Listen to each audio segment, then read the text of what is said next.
वह रूल्स को तोड़ते हुए अपनी कमर को शीशे की तरफ करके सो जाती है और ऐसा करने पर इन वॉचर्स को गुस्सा चढ़ जाता है। वो लोग जोर जोर से उस शीशे को मारने लग जाते हैं। शोर से मैडेलाइन भी उठ जाती है और वह जल्दी से मीना को शीशे की तरफ खड़े रहने को कहती है और तब जाकर वो वॉचर्स का गुस्सा शांत होता है। यानी जब इंसान वॉचर्स को अपनी पीठ दिखाते हैं तो वह उसे खुद की इंसल्ट मानने लगते हैं। ये रात भी गुजर जाती है और अगले दिन मीना डेनियल के साथ शिकार पर निकलती है। वो डेनियल से पूछती है, क्या आज तक तुमने किसी वॉचर को देखा है? जिस पर डेनियल ने जवाब दिया कि मैंने भी आज तक वॉचर्स को नहीं देखा और जो भी वॉचर्स को देखता है वो जिंदा नहीं बच पाता। तब मीना डेनियल को समझाती है कि मुझे लगता है कि ये सब मैडेलाइन की बनाई हुई कहानियां हैं जिसके अंदर वो हमें फंसा रही है। हमें जरूर उन गड्ढों को जाकर चेक करना चाहिए, शायद हमें यहाँ से बाहर जाने का कोई रास्ता मिल जाए। डेनियल भी यहाँ रहकर बहुत ज्यादा तंग हो चुका था और वो भी किसी तरह से रास्ता ढूंढकर इस जंगल से भाग निकलना चाहता था, इसलिए वो मीना की बात मान लेता है और वो दोनों गड्ढे के पास पहुंच जाते हैं। अब मीना अपने आप को रस्सी से बांधकर इस गड्ढे के अंदर उतरती है। रस्सी का दूसरा सिरा डेनियल ने पकड़ा हुआ था ताकि अगर मीना को कुछ भी हो वो जल्दी से मीना को बाहर की तरफ खींच ले। मीना नीचे गड्ढे में पहुंच जाती है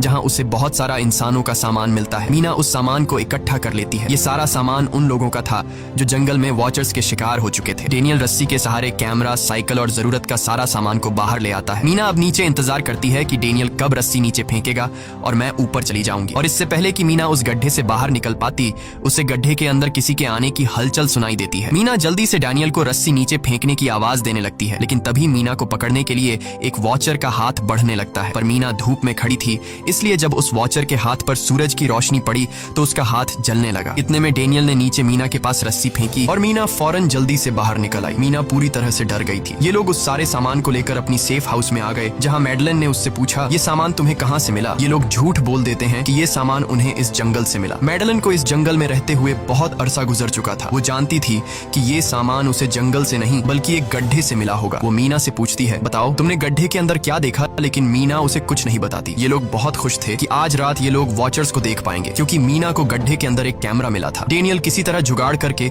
उस कैमरा को टीवी के साथ अटैच कर लेता है ताकि ये लोग भी टीवी पर वॉचर्स को देख पाए। मैडेलाइन बार बार उन्हें समझाती है कि ये तुम लोग गलत कर रहे हो, लेकिन ये दोनों उसकी एक बात भी नहीं सुनते। आज रात ये लोग वॉचर्स के इंतजार में बैठे थे ताकि उन्हें वो देख पाए, लेकिन काफी रात होने के बावजूद भी आज कोई वॉचर उन्हें देखने नहीं आया और अब कुछ देर बाद उनके साथ कुछ अजीब सा होने वाला था। ये लोग बातचीत में मसरूफ थे कि तभी उनका दरवाजा खटखटाया जाता है, यानी दरवाजे पर किसी ने दस्तक दी। उन्होंने जल्दी से टीवी की तरफ देखा तो वहां उन्हें इंसानी टांगे दिखाई दे रही थीं। बाहर जो कोई भी था वो कियारा के हस्बैंड की आवाज में बात कर रहा था और वो जल्दी से दरवाजा खोलने को कह रहा था। कियारा को लगा कि जरूर उसका हस्बैंड यहाँ से बाहर निकलने का रास्ता ढूंढ आया है। वो जल्दी से उठकर दरवाजा खोलने के लिए जाती है, लेकिन मैडेलाइन बीच में आकर दरवाजा खोलने नहीं देती। वो कहती है कि मैं जानती हूँ बाहर तुम्हारा हस्बैंड नहीं है, क्योंकि मैडेलाइन जानती थी कि रात के इस अंधेरे में कोई भी इंसान इस कमरे तक नहीं पहुंच सकता। लेकिन कियारा को मैडेलाइन की बातों पर यकीन नहीं होता और वो दरवाजा खोलने की कोशिश करती है, जिसके बाद मैडेलाइन कियारा से कहती है कि वो तुम्हें फंसा रहा है, तुम उसका इम्तिहान ले लो, तुम उसे कोई ऐसी बात पूछो जिसके बारे में सिर्फ तुम या तुम्हारा हस्बैंड जानता हो। कियारा बाहर खड़े हुए इंसान से एक किताब के बारे में सवाल करती है जिसके बारे में उसे पता होना चाहिए था, लेकिन जब बाहर खड़ा हुआ इंसान कोई जवाब नहीं देता तो ये समझ जाते हैं कि ये वॉचर ही है। ये लोग जब दरवाजा नहीं खोलते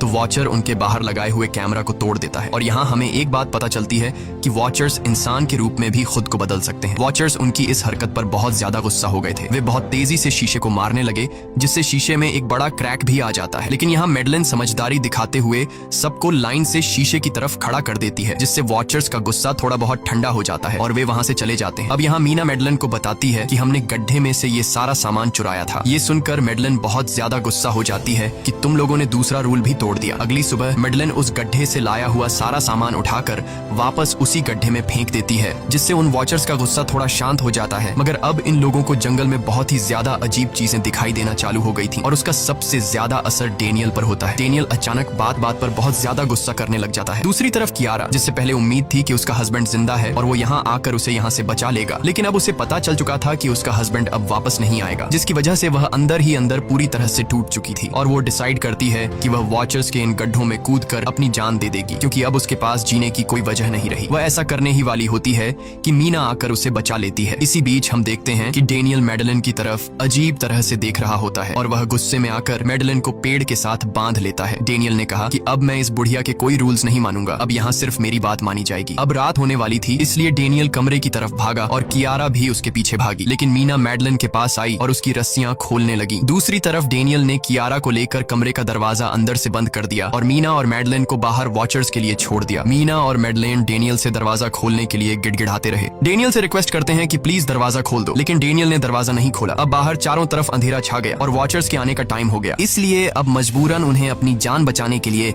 एक घने पेड़ के नीचे रहकर छिपना पड़ा। थोड़ी देर बाद उन्हें वॉचर्स की गुराने की आवाजें आने लगी। इस टाइम मीना और मैडलन के साथ हमें भी उन वॉचर्स की एक झलक दिखाई जाती है। ये लोग लंबे, पतले और खतरनाक थे। सब अपने अपने गड्ढों से निकलकर इंसानों को देखने के लिए उस सेफ रूम तक पहुंचते हैं, और जब ये लोग देखते हैं कि मीना और मैडलन वहां नहीं हैं, तो वो उनको खाने के लिए जंगल में ढूंढने लग जाते हैं। और जब ये वॉचर्स दूर जाते हैं तो मौके का फायदा उठाते हुए ये दोनों फिर से सेफ रूम तक आ जाते हैं और डैनियल से रो रो कर दरवाजा खोलने को कहते हैं। इस बार डैनियल के दिल में रहम जाग जाता है और वो उनके लिए दरवाजा खोल लेता है। अब अंदर जाने के बाद पहले तो मैडलन डैनियल पर गुस्सा करती है और फिर इन सबको शीशे के सामने खड़ा करके वॉचर्स के बारे में कुछ बातें बताती है। मैडलन ने कहा कि अब तक हम बहुत से रूल्स तोड़ चुके हैं, इसलिए मुझे नहीं लगता कि इस बार वॉचर्स हमें माफ करेंगे। मैं तुम लोगों को वॉचर्स के बारे में कुछ सच्चाई बताना चाहती हूँ। दरअसल मैं जब यहाँ पहली बार आई थी तो मैंने कुछ ऐसा देखा जिससे मेरे होश उड़ गए। मैंने अपना ही एक डुप्लीकेट देखा। असल में वो एक वॉचर था जो मेरा रूप लेने की कोशिश कर रहा था। हालांकि उसकी आंखें और बाल बिल्कुल परफेक्ट नहीं थे। मीना ने पूछा कि आखिर ये वॉचर्स हैं क्या चीज, जिस पर मैडलन ने जवाब दिया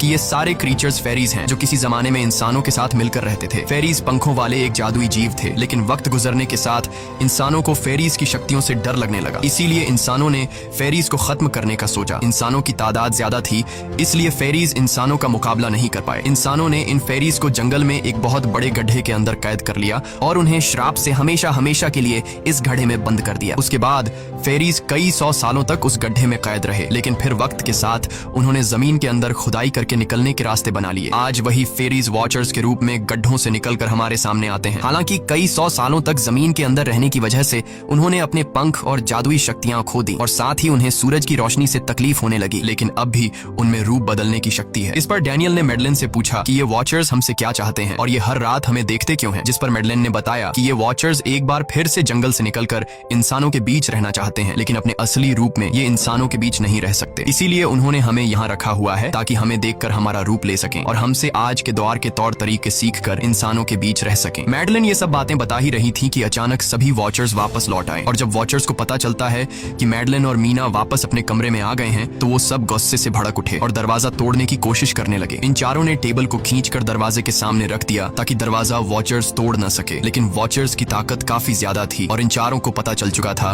कि जल्द ही वॉचर्स अंदर आ जाएंगे और उन्हें मौत अपनी आंखों के सामने दिखाई दे रही थी। तभी उन्होंने देखा कि टेबल को घसीटकर दरवाजे तक ले जाने की वजह से कारपेट पलट गई है। जब उन्होंने कारपेट हटाया तो उन्हें नीचे एक बड़ा लोहे का गेट नजर आया। उन्होंने जल्दी से गेट खोला तो उन्हें पता लगा कि नीचे एक बहुत बड़ा बंकर है। ये लोग जल्दी से उस बंकर के अंदर घुस गए और ऊपर से लोहे का गेट बंद कर दिया। ये लोग इस बात को लेकर परेशान थे कि ये बंकर यहाँ पर मौजूद था और इन लोगों को पता भी नहीं चला। इस बंकर के नीचे बहुत फैसिलिटीज थी, हजारों दिन का खाना, एक कंप्यूटर और भी बहुत सारा जरूरत का सामान रखा था। मीना जानना चाहती थी कि आखिर ये जगह किसने बनाई, इसीलिए वो उस कंप्यूटर को ऑन कर लेती है। उस कंप्यूटर में बहुत सारा डेटा सेफ था जिसे खोलने पर